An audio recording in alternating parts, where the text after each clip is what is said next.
The Nail, Chapter 4. That winter I passed in Granada. One evening I had been invited to a great ball given by a prominent Spanish lady.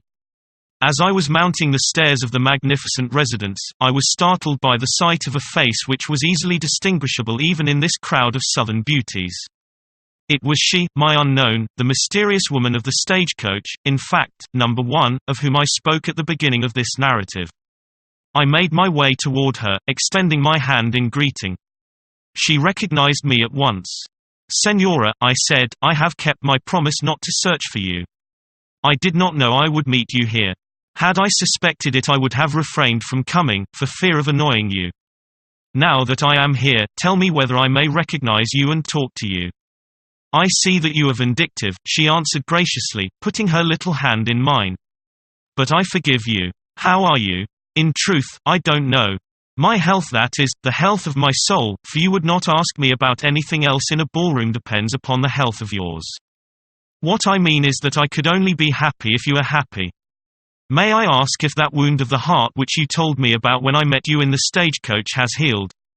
You know as well as I do that there are wounds which never heal." With a graceful bow she turned away to speak to an acquaintance, and I asked a friend of mine who was passing, "Can you tell me who that woman is?" "A South American whose name is Mercedes de Meridenweather." On the following day I paid a visit to the lady, who was residing at that time at the Hotel of the Seven Planets. The charming Mercedes received me as if I were an intimate friend, and invited me to walk with her through the wonderful Alhambra and subsequently to dine with her.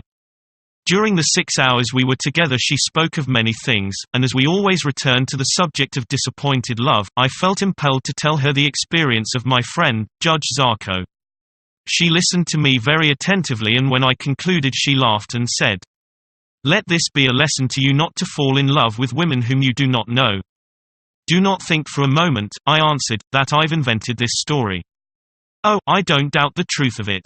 Perhaps there may be a mysterious woman in the Hotel of the Seven Planets of Granada, and perhaps she doesn't resemble the one your friend fell in love with in Sevilla.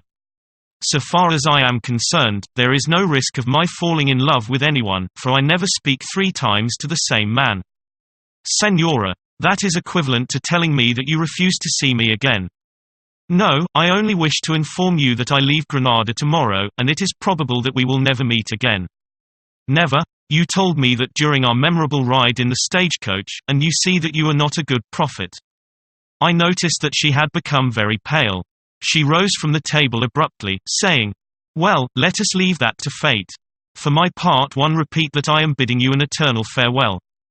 She said these last words very solemnly, and then with a graceful bow, turned and ascended the stairway which led to the upper story of the hotel.